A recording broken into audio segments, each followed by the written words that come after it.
ہم نے نماز تراویح میں قرآن حکیم کے 5 پارے مکمل کرنے کی سعادت حاصل کی۔ دعا ہے کہ اللہ رب العالمین ہمارا پڑھنا اور سننا اپنی بارگاہ بے کس پناہ میں قبول و منظور فرمائے، اور اسے ہمارے ماں باپ اور ساری امت محبوب کی مغفرت اور بخشش کا ذریعہ فرمائے۔ رات آغاز تلاوت سورۃ النساء سے ہوا۔ یہ سورہ مبارکہ بھی مدنی ہے، ہجرت کے بعد اس کا نزول ہوا، اور خصوصاً غزوہ احد کے بعد یہ سورہ مبارکہ نازل فرمائی گئی۔ غزوہ احد میں ہم جانتے ہیں 70 کے قریب صحابہ کرام علیہم رضوان نے جام شہادت نوش کی۔ ان 70 صحابہ کی بیوگان، ان کے یتیم بچے، ان کی وراثت کے مسائل، یہ وہ ساری چیزیں تھیں جو اس وقت مسلمان معاشرے کو درپیش تھیں۔ ذہنوں میں سوالات تھے، طرح طرح کی الجھنیں تھیں۔ ان سارے سوالات کا جواب اللہ سبحانہ و تعالی نے اس سورہ مبارکہ میں دیا۔ مفسرین فرماتے ہیں کہ اسلام جس بہترین معاشرے کو ترتیب دینا چاہتا ہے، اسلام کے معاشرتی استحکام کی بنیادیں سورۃ النساء کے اندر رکھ دی گئیں۔ جو بھی مسلمان یا جو شخص بھی جاننا چاہتا ہے کہ اسلام کیسا معاشرہ ترتیب دینا چاہتا ہے، اسے چاہیے کہ وہ غور کے ساتھ سورہ نساء کا مطالعہ فرمائے۔ اسلام سے قبل جو بہت ساری خوبیاں اور خامیاں اور غلطیاں عرب معاشرے میں اور دنیا کے دیگر معاشروں میں رائج تھیں، ان میں ایک بہت بڑی خامی اور نقص وہ یتیموں کے ساتھ زیادتی بھی تھی۔ عربوں میں بھی ایسا ہوتا، جب کسی کا باپ مر جاتا، اس کی اولاد ابھی چھوٹی ہوتی، چچا اور دیگر قریبی رشتہ دار وہ مرحوم کا سارا مال ہڑپ کر جاتے، اور یتیم کے اپنے ہوش سنبھالنے تک اس کے باپ کی جائیداد اور ترکہ وہ سارے کا سارا چٹ ہو چکا ہوتا۔ اور اگر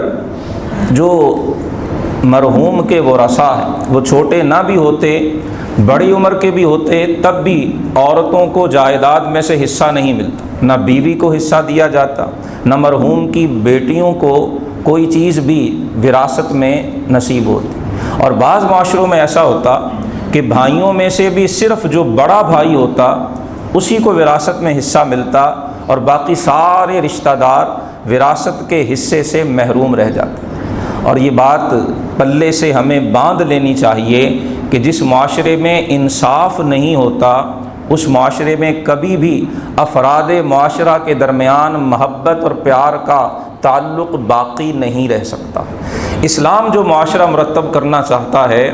وہ ایسا معاشرہ ہو جو انما المؤمنون اخوہ کا عکاس ہو، جس میں رہنے والے ایک دوسرے کے ساتھ صرف ظاہراً کندھے سے کندھا ملا کے نہ کھڑے ہوں، ان کے دل بھی ایک دوسرے کے ساتھ جڑے ہوئے۔ اور دل تب جڑتے ہیں جب وراثت، مالی معاملات اور دیگر امور میں عدل و انصاف کو پیش نظر رکھا جائے۔ اسی وجہ سے اللہ سبحانہ و تعالی نے اس سورہ مبارکہ کے اندر یتیموں کے حقوق کا بھی برملا، کھلم کھلا اور دو ٹوک انداز میں اس کا اعلان فرما دیا۔ وراثت کے حقوق خود متعین فرما دیے۔ پھر اس کے بعد اس سورہ مبارکہ کا جو اہم موضوع ہے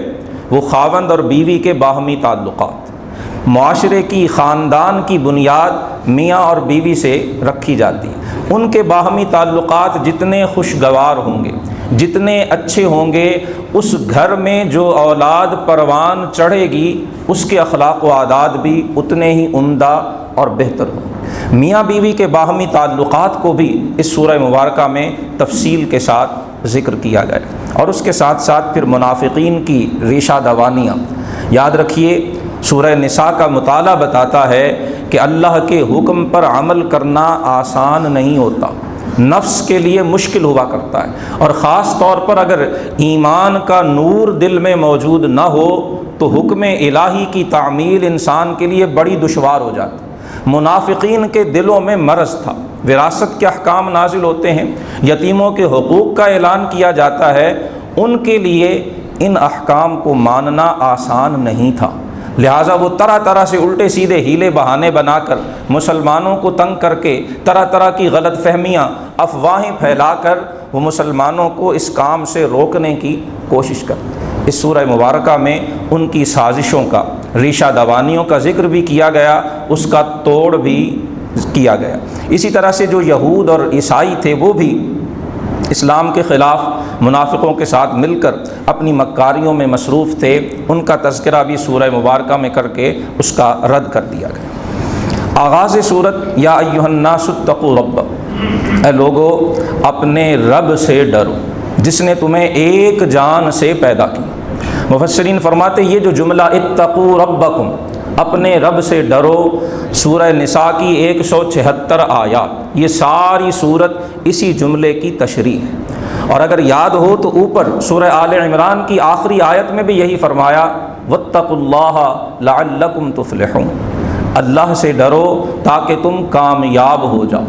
اس سے سورہ آل عمران کا یہ آخری جملہ ہے اور سورہ نساء کا یہ پہلا جملہ ہے، اس سے ان دونوں صورتوں کے درمیان جو لفظی ربط ہے، جو ظاہری مناسبت ہے وہ بھی عیاں ہوتی ہے، اور جو معنوی تعلق ہے وہ بھی واضح اور اجاگر ہو کر سامنے آ جاتا ہے۔ فرمایا اللہ نے تمہیں ایک جان سے پیدا کیا اور اسی سے پھر مردوں اور عورتوں کو اس کائنات میں پھیلایا۔ واتقوا اللہ، فرمایا اللہ سے ڈرو جس کے نام پہ تم ایک دوسرے سے سوال کرتے ہو۔ اور دوسری چیز جس کا یہاں پہلی آیت میں خصوصیت سے ذکر کیا اور اگلی صورت میں اس کی تفصیل ارشاد فرمائی، فرمایا والارحام، اور جو رحم سے مراد یہاں رشتہ داری ہے، قرابت داری ہے، فرمایا اس رشتہ داری کا خیال رکھا کرو، اس کے حقوق ادا کیا کرو۔ اور پھر قربان جائیں اللہ کے کلام کے اعجاز کے، خود سے ڈرنے کا حکم دیا، رشتہ داری کے حقوق ادا کرنے کا حکم دیا، اور آخر میں فرمایا ان اللہ کان علیکم رقیبا، بے شک اللہ تمہیں ہر آن، ہر لمحہ، ہر پل ملاحظہ کر رہا ہے۔ تمہارا یہ اعلان تقویٰ صرف زبان کی حد تک ہے، صرف ایک موقع پر ہے، یہ تمہاری ساری زندگی کو محیط ہے۔ یہ صرف تمہاری جلوتوں کا اعلان ہے، یہ تمہاری خلوتیں بھی تقویٰ کی خوشبو سے مہک رہی ہیں۔ ان اللہ کان علیکم رقیبا، یہ تقویٰ دنیا کے کسی آلے سے چیک نہیں ہونا ہے، یہ کسی انسان نے چیک نہیں کرنا ہے، یہ اس اللہ نے ملاحظہ فرمانا ہے جو ہر آن، ہر لمحہ، ہر پل تم پر رقیب ہے۔ اس کے بعد حکم دیا گیا کہ یتیموں کو ان کے مال دیا کرو، یتیم کا مال کسی صورت بھی کھانا تمہارے لیے جائز نہیں ہے۔ مختلف صورتوں سے یتیم کے مال پر قبضہ جمایا جاتا، کبھی سارے کا سارا مال ہی ہڑپ کر لیا جاتا، کبھی یتیم کے مال میں سے جو عمدہ چیز ہوتی وہ رکھ لی جاتی، اور جو گھٹیا اور ردی چیز ہوتی وہ یتیم کو پکڑا دی جاتی کہ یہ تمہارے باپ کی وراثت ہے۔ اور کبھی یہ بہانہ بنایا جاتا کہ ہم تو یتیم کے مال کی نگہداشت کرنا چاہتے ہیں، ہم اس کی حفاظت کرنا چاہتے ہیں، ہم اس کو بڑھانا چاہتے ہیں، ہم اسے تجارت میں لگانا چاہتے ہیں، اور یہ بہانہ بنا کے آہستہ آہستہ اس کا مال ہڑپ کر لیا جاتا۔ اللہ پاک نے فرمایا ایسا مت کرو، انہ کان حوبا کبیرا، یہ اللہ کی بارگاہ میں بہت بڑا گناہ ہے۔ پھر اسی رکوع کے اندر ذکر کیا گیا کہ یتیم کا مال جب تم کھاتے ہو، ایک بار تمہیں ڈر نہیں لگتا کہ اگر تم مر جاؤ، تمہارے پیچھے تمہاری اولاد جس کے لیے تم دوسرے یتیموں کا مال ہڑپ کرنا بھی اپنے لیے جائز سمجھتے، ایک بار سوچو تو صحیح، تصور تو کرو کہ اگر تمہیں موت آ جائے، تمہارے بعد تمہاری اولاد ذریۃ ضعافا، کمزور ہو، چھوٹی ہو، ابھی جو ہے وہ نوعمر ہو، خافوا علیہم، تمہیں ان کا کتنا ڈر ہوگا کہ ان کا مال ضائع نہ ہو جائے، ان کی جائیداد ضائع نہ ہو جائے۔ فلیتقوا اللہ، جیسے اپنے بچوں، اپنی اولاد کا دکھ تمہیں دل کی گہرائی میں محسوس ہوتا ہے، اللہ فرما رہا ہے، قرآن بتا رہا ہے، اور محمد صلی اللہ علیہ وآلہ وسلم جو پیغام لے کر آ رہے ہیں وہ بتا رہے ہیں کہ صرف اپنی اولاد کا دکھ محسوس کرنا یہ اسلام نہیں ہے۔ اسلام یہ ہے کہ دوسروں کی اولاد کا دکھ بھی تمہارے دل میں محسوس ہو، تمہیں دوسروں کا درد بھی محسوس ہو۔ اسلام کی تلقین یہ ہے، اسلام کی تعلیم یہ۔ اسی حوالے سے ایک اور غلط کام جو عربوں کے ہاں مروج تھا کہ اگر یتیم لڑکیاں ہوتی،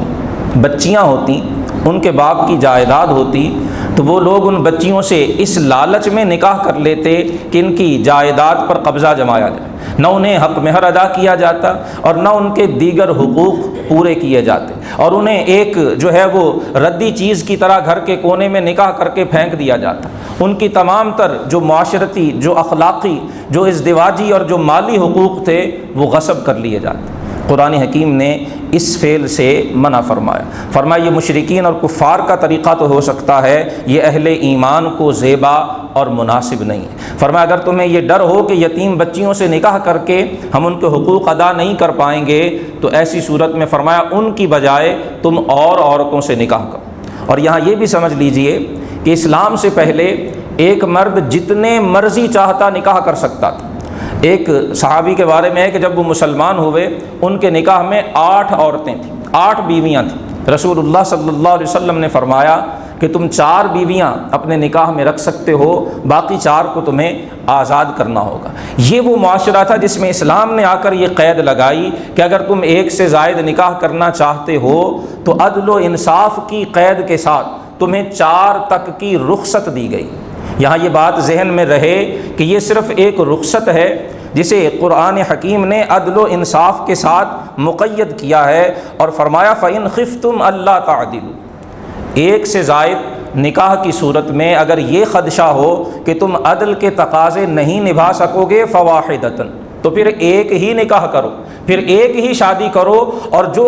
عورت کو بیوی ہونے کے ناطے اسلام نے حقوق دیے ہیں وہ سارے کے سارے درست اور احسن انداز میں ادا کرو۔ اور اسی سورہ مبارکہ میں آگے چل کر فرمایا وَلَن تَسْتَطِيعُوا أَن تَعْدِلُوا بَيْنَ النِّسَاءِ وَلَوْ حَرَصْتُمْ، فرمایا اگر تم چاہو بھی تو تم 1 سے زیادہ بیویوں میں عدل قائم نہیں رکھ سکتے۔ جب پورے کا پورا عدل نہیں ہو سکتا تو فرمایا پھر یہ نہ کرو کہ ایک بیوی کو کل معلقہ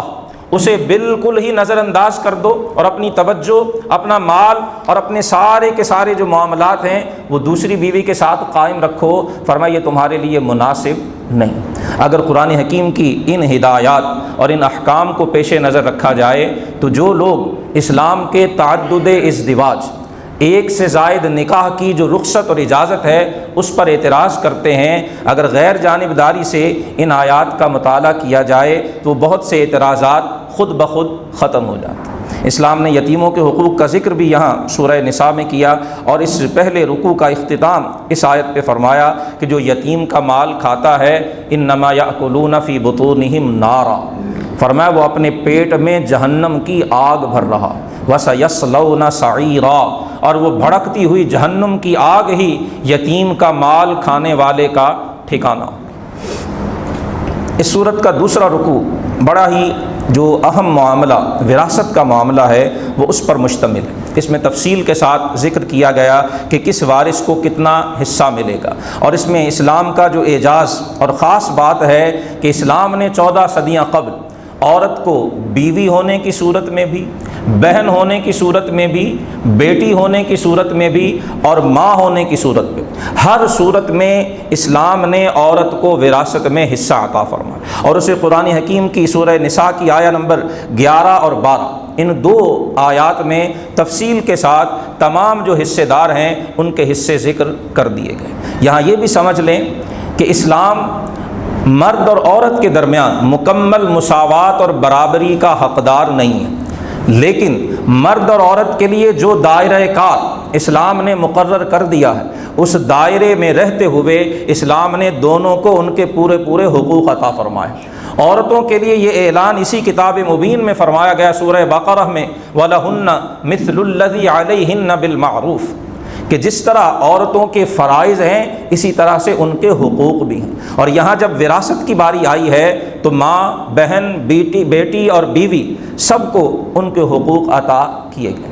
وراثت کے بارے میں اختصار کے ساتھ یہاں صرف اتنا سمجھ لینا چاہیے کہ اسلام کے نظام وراثت کی بنیاد 3 اصولوں پر ہے۔ ان میں سب سے پہلا اصول قرابت ہے، جس کی جتنی قرابت میت کے ساتھ زیادہ ہوگی اس کے لیے اتنا ہی حصہ زیادہ مقرر۔ اور دوسرا اصول ضرورت ہے، جسے جتنی زندگی میں زیادہ ضرورت پیش آنے والی ہے اس کے لیے حصہ اتنا ہی زیادہ رکھا۔ بعض غیر مسلم اور بعض مسلمان جو غیر مسلموں کے پراپیگنڈے کا شکار ہو جاتے ہیں، وہ اس اصول وراثت جس میں فرمایا گیا للذکر مثل حظ الانثیین کہ ایک مرد کا حصہ وراثت میں عورت سے دگنا ہے، بیٹے کا حصہ بیٹی سے ڈبل ہے، اس پر کچھ غیر مسلم بھی اعتراض کرتے ہیں، اور کچھ مسلمان عرض کی جو قرآن حکیم کو بھی پورے طور پر نہیں مطالعہ کرتے، غور نہیں کرتے، احادیث مبارکہ پیش نظر نہیں ہیں، ان میں جو حکمت ہے آیات قرآنیہ میں اس پہ غور نہیں کرتے، اور صرف مغرب کے اور غیر مسلموں کے اعتراضات سے متاثر ہو کر وہ خود بھی اعتراض کرنا شروع کر دیتے ہیں۔ ان کا اعتراض ہرگز درست نہیں ہے۔ اسلام نے جو یہ تفریق کی ہے یہ ضرورت کی وجہ سے کی ہے، اور صرف اس ایک حکم کو دیکھنے کی بجائے اسلام کا جو پورا معاشرتی نظام ہے اگر اسے سامنے رکھا جائے تو اس کی حکمت واضح ہو جاتی ہے۔ اسلامی معاشرے میں مرد کو تمام تر ضروریات کا ذمہ دار ٹھہرایا گیا۔ عورت اگر بیٹی ہے تو یہ باپ کی ذمہ داری ہے، اس کی کفالت، اس کی پرورش، اس کی نگہداشت، اس کی تمام ضروریات کو پورا کرنا اسلام نے یہ باپ کی ذمہ داری لگائی۔ اگر عورت بہن ہے تو یہ بھائی کی ذمہ داری ہے کہ اس کی ساری ضرورتوں کا وہ کفیل بنتا ہے۔ اگر وہ بیوی ہے تو یہ خاوند کی ذمہ داری ہے کہ وہ اس کی ضرورتوں کا کفیل ہے۔ اگر وہ ماں ہے تو یا خاوند، اور یا خاوند نہ ہونے کی صورت میں بیٹا ماں کی تمام تر ذمہ داریوں کا کفیل۔ چونکہ مرد پر ذمہ داریاں زیادہ ہیں، اس پر معاشی فرائض زیادہ عائد کیے گئے ہیں، اس وجہ سے وراثت میں اسے حصہ زیادہ عطا کیا گیا۔ اسلامی معاشرے میں عورت پر عورت ہونے کے ناطے کسی قسم کی معاشی ذمہ داری نہیں ڈالی گئی۔ جب اس پر معاشی ذمہ داری نہیں ڈالی گئی، اسی وجہ سے وراثت کے حصوں میں بھی اس کا حصہ مرد سے آدھا رکھا گیا، اور یہ اس وقت کہا گیا کہ جب عورت کو کسی بھی حوالے سے حصہ دیا ہی نہیں جاتا تھا۔ آج مغرب کی اندھا دھند نقالی میں یہ اعتراض تو کر دیا جاتا ہے کہ جی عورت کا حصہ آدھا کیوں ہے، لیکن وہ معاشرہ پیش نظر نہیں رکھا جاتا جس میں بالکل حصہ دیا ہی نہیں جاتا تھا۔ ان تینوں اصولوں کو، قرابت، ضرورت، اور تیسرا اصول تقسیم دولت، اسلام یہ کہتا ہے کہ دولت معاشرے میں تقسیم ہونی چاہیے۔ دولت اگر چند ہاتھوں میں ہوگی اس سے معاشرے میں کبھی بھی خیر پیدا نہیں ہو سکتی۔ اسلام جس خیر کو معاشرے میں دیکھنا چاہتا ہے اس کے لیے تقسیم دولت بھی لازم ہے۔ ان تینوں اصولوں پر اسلام کے نظام وراثت کی بنیاد رکھی گئی۔ حصے قرآن حکیم میں خود ذکر کر دیے گئے اور فرما دیا گیا لا تدرون ایہم اقرب لکم نفعا۔ اگر کبھی یہ خیال دل میں آئے کہ فلاں کا حصہ اتنا کیوں، فلاں کا اتنا کیوں ہے، تو فرمایا یہ اللہ نے مقرر کیے ہیں، تمہیں نہیں پتا تمہارا نفع کس میں زیادہ ہے، اللہ تم سے بہتر جانتا۔ فریضۃ من اللہ، یہ اللہ کے مقرر کیے ہوئے حصے ہیں۔ اور پھر آخر میں جو اللہ کی صفات ذکر کی گئی ہیں ان پر اگر غور کیا جائے تو ایک مسلمان کے لیے جسے نور ایمان نصیب ہے اعتراض اور سوال کی گنجائش ختم ہو جاتی۔ فرمایا ان اللہ کان علیما حکیما، جس رب نے یہ حصے مقرر کیے ہیں وہ علیم بھی ہے، وہ حکیم بھی ہے، وہ ساری باتوں کو جانتا بھی ہے اور وہ ساری حکمتوں سے واقف اور آگاہ بھی۔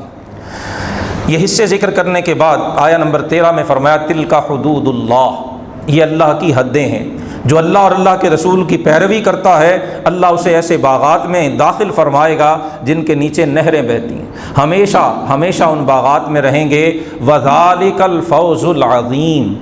یہ یہاں وراثت کے حوالے سے فرمایا گیا کہ جو وراثت کے معاملے میں اللہ اور اللہ کے رسول کی پیروی کرتا ہے، اطاعت کرتا ہے، اس حکم الہی کے مطابق اپنی دولت تقسیم کرتا ہے، اسے اللہ یہ عظیم انعام عطا فرمائے گا، اور یہی عظیم کامیابی ہے۔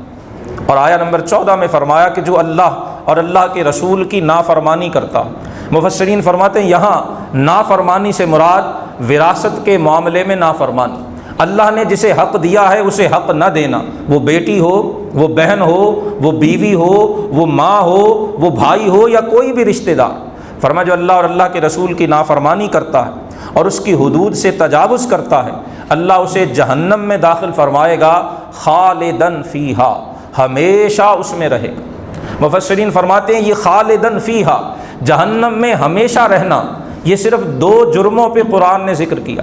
ایک قتل کا جرم جو اسی سورہ نساء میں آگے آ رہا، وَمَن يَقْتُلْ مُؤْمِنًا مُتَعَمِّدًا، جو کسی مومن کو جان بوجھ کے قتل کرتا ہے فرمایا اس کا ٹھکانہ جہنم ہوگا، ہمیشہ اس میں سڑتا رہے گا۔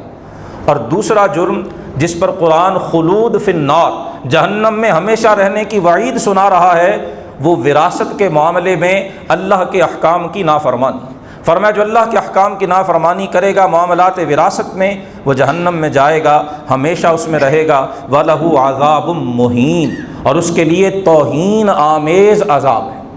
آج ہمارے معاشرے میں اس حوالے سے بھی بڑی بے راہ روی بڑھتی چلی جا رہی، ہم وراثت کے معاملے میں بھی لاپرواہ ہوتے چلے جا رہے ہیں، اللہ اور اللہ کے رسول کے احکام کو نظر انداز کر رہے ہیں جو ہمارے لیے نقصان دہ۔ رسول اللہ صلی اللہ علیہ وسلم کا فرمان ہے کہ ایک شخص 60 برس تک عبادت کرتا رہتا ہے، نیکی کرتا رہتا ہے، اور جب دنیا سے جانے لگتا ہے ایک وارث کو اس کے حق سے محروم کر دیتا ہے، اس وجہ سے کہ اس نے وارث کو حق نہیں دیا، اللہ نے دیا تھا، اس نے روک لیا، فرمایا اللہ پاک اسے جہنم میں داخل فرما دے۔ 60 برس کی عبادت ضائع چلی جائے گی اگر وراثت کے معاملے میں ہم نے نافرمانی۔ اس معاملے کو بڑی حساسیت کے ساتھ دیکھنے، سمجھنے اور عمل کرنے کی ضرورت۔ تیسرے رکوع کے اندر زنا کی ابتدائی سزا کا ذکر کیا گیا، عورتوں میں سے جس سے یہ جرم سرزد ہو اس کے بارے میں فرمایا گیا، ابتداً حکم دیا گیا کہ اسے گھر میں روک کے رکھو، قید رکھو، یہاں تک کہ اس کی موت آ جائے یا اللہ پاک کوئی اور راہ پیدا کر دے۔ اور پھر بعد میں سورہ نور میں زنا کی جو سزا ہے وہ تفصیلاً ذکر کر دی گئی۔ اسی رکوع میں عورتوں کو حق مہر پورا دینے کا حکم تاکیداً ارشاد فرمایا گیا کہ اگر تمہاری ناچاقی ہو جاتی ہے، معاملہ نہیں نبھتا، علیحدگی ہوتی ہے، تو علیحدگی ہونے کا پر بھی اس کا حق میں روک لینا یا اس میں سے کچھ کم کر دینا یہ تمہارے لیے روا اور مناسب نہیں۔ چوتھا رکوع، اس میں اللہ پاک نے جو محرمات ہیں جن سے نکاح کرنا حرام ہے ان کا ذکر تفصیل کے ساتھ کیا۔ یہ آیہ نمبر 23 ہے سورۃ النساء کی، جس میں وہ رشتے جن سے نکاح حرام ہے، کچھ رشتے نسباً ہیں، نسبی ہیں، کچھ رضاعی ہیں، دودھ پلانے کی وجہ سے جن سے نکاح حرام ہوتا ہے، اور کچھ مصاہرت عربی میں اسے کہا جاتا ہے جنہیں سسرالی رشتے کہتے ہیں۔ نکاح کی وجہ سے، بیوی سے نکاح کرنے کی وجہ سے کچھ عورتوں سے نکاح حرام ہو جاتا ہے، جیسے بیوی کی ماں ہے یا بیوی کی دوسری بہن سے بیوی کی زندگی میں نکاح کرنا، ان کا تفصیل کے ساتھ ذکر آیہ نمبر 23 میں کیا گیا۔ 5ویں پارے میں پھر مزید ان احکام کا ذکر کیا گیا۔ اہل ایمان کو سدا اللہ کے احکام کو پیش نظر رکھنے کی تلقین کی گئی، ایک دوسرے کے مال ناجائز طریقے سے کھانے سے منع کیا گیا، اور اسی پارے میں دوسرے رکوع میں یہ بشارت اور خوشخبری بھی دی گئی کہ اگر تم کبیرہ گناہوں سے بچتے رہو گے، آیہ نمبر 31 میں فرمایا کہ جو بڑے بڑے گناہ ہیں، اور ایک حدیث میں فرمایا گیا کہ وہ کبائر جو ہیں ان میں اللہ کے ساتھ کسی کو شریک ٹھہرانا، کسی کو قتل کرنا، زنا کرنا، کسی پر جھوٹی تہمت لگانا، خاص طور پر پاک دامن عورت پر جھوٹی گواہی دینا، یتیم کا مال کھانا، اور جہاد کے موقع پر میدان جہاد سے فرار ہو جانا، فرمایا جو یہ کبیرہ گناہ ہے، فرمایا اگر تم کبیرہ گناہوں سے بچو گے نکفر عنکم سیئاتکم،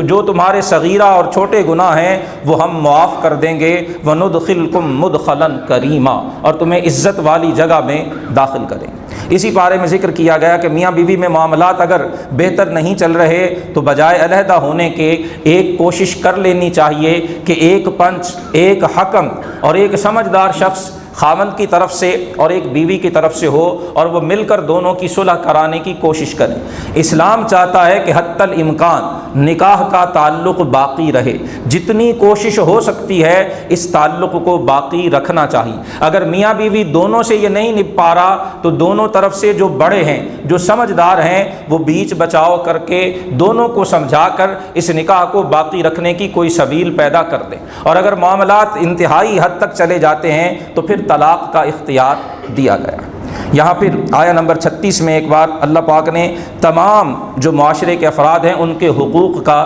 ذکر فرما دیا، جس سے پتہ چل جاتا ہے کہ اسلام نے کسی کو بھی اس کے حق سے محروم نہیں رکھا ہے۔ والدین کا، رشتہ داروں کا، یتیموں کا، مسکینوں کا، رشتہ دار پڑوسی کا، غیر رشتہ دار پڑوسی کا، آپ کے ساتھ کام کرنے والے کا، مسافر کا، یہاں تک کہ جو غلام ہیں، فرمایا ان سب کو ان کے حقوق ادا کرو۔ اور حقوق کی ادائیگی کا حکم آیہ نمبر 36 میں دے کے آخر میں فرمایا ان اللہ لا يحب من کان مختالا فخورا، اشارہ کر دیا کہ دوسروں کا حق دینے سے کیا چیز انسان کو روکتی ہے۔ فرمایا جو اترانے والا ہے اور فخر کرنے والا ہے اللہ اسے پسند نہیں کرتا۔ جس میں اتراہٹ ہوتی ہے، فخر اور تکبر اور غرور ہوتا ہے، وہ دوسروں کا حق ادا کرنے سے مانع ہوتا ہے، رکاوٹ پیدا کرتا ہے۔ فرمایا ایسا کرنے والے کو اللہ تعالیٰ پسند نہیں فرماتا ہے۔ اسی سورہ مبارکہ کے اندر تیمم کا حکم بھی ارشاد فرمایا گیا۔ یہودیوں اور منافقین کے احوال بھی ذکر کیے گئے۔ منافقین کو جب رسول اللہ صلی اللہ علیہ وسلم کی خدمت میں اپنے اختلافات کا فیصلہ کرنے کی دعوت دی جاتی، بلایا جاتا، تو وہ اس سے اعراض کرتے تھے، پہلو تہی کیا کرتے تھے۔ آیہ نمبر 65 میں اعلان کر دیا گیا کہ محبوب آپ کے رب کی قسم یہ اس وقت تک مومن نہیں ہوں گے جب تک اپنے مختلف فی معاملات میں، اپنے ڈسپیوٹڈ معاملات میں، وہ معاملات جن میں ان کا اختلاف اور ان کا جو ہے وہ آپس میں معاملہ جو ہے وہ جھگڑے پر مبنی ہے، اگر ان معاملات میں آپ کو حکم نہیں مانتے، آپ کے فیصلے کو تسلیم نہیں کرتے، ثم لا یجدوا فی انفسہم حرجا مما قضیت، آپ کو فیصل بھی بنائیں اور جو فیصلہ آپ کر دیں اسے اپنے دل و جان سے تسلیم بھی کر لیں۔ جب تک ایسا نہیں کرتے تب تک انہیں ایمان کی مٹھاس نصیب ہی نہیں ہو سکتی۔ اور آیہ نمبر 64 میں فرمایا وَلَوْ أَنَّهُمْ إِذْ ظَلَمُوا أَنفُسَهُمْ، اگر یہ اپنی جانوں پر ظلم کر بیٹھیں، جاؤکا، آپ کی بارگاہ میں حاضر ہوں، فاستغفروا اللہ، اللہ سے استغفار کریں، اللہ کا رسول ان کے لیے استغفار کرے، تو وہ ضرور اللہ کو توبہ قبول کرنے والا اور رحم کرنے والا پائیں گے۔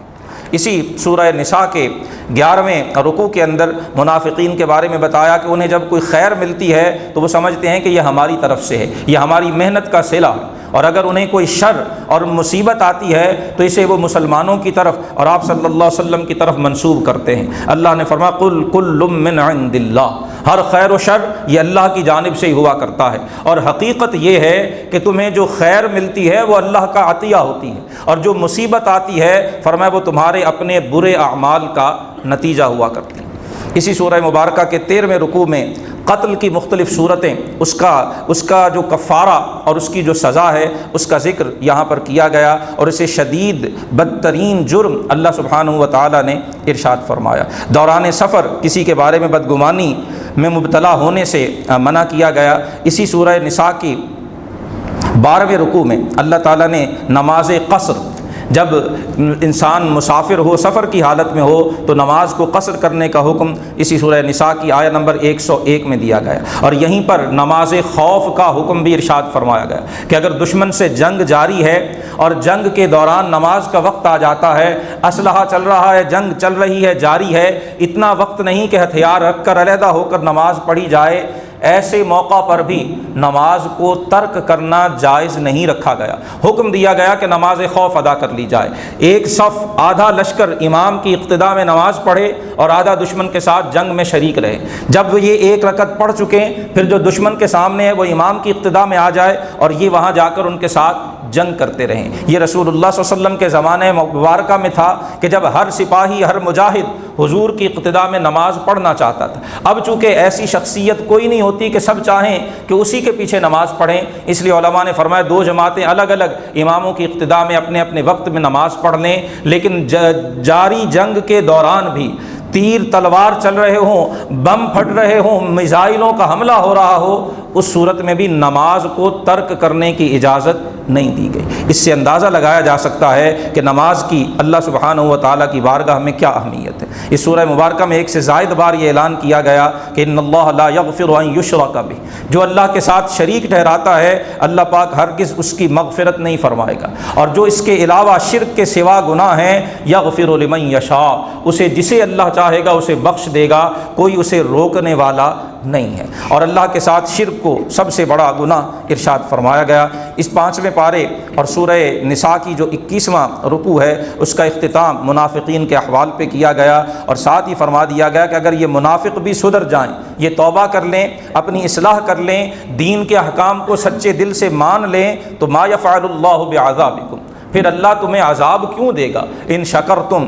و آمنتم، اگر تم اس کا شکر ادا کرتے رہو، ایمان لاؤ جیسے ایمان لانے کا حق ہے، تو اللہ پاک تمہیں عذاب سے محفوظ رکھے گا۔ وَكَانَ اللَّهُ شَاكِرًا عَلِيمًا،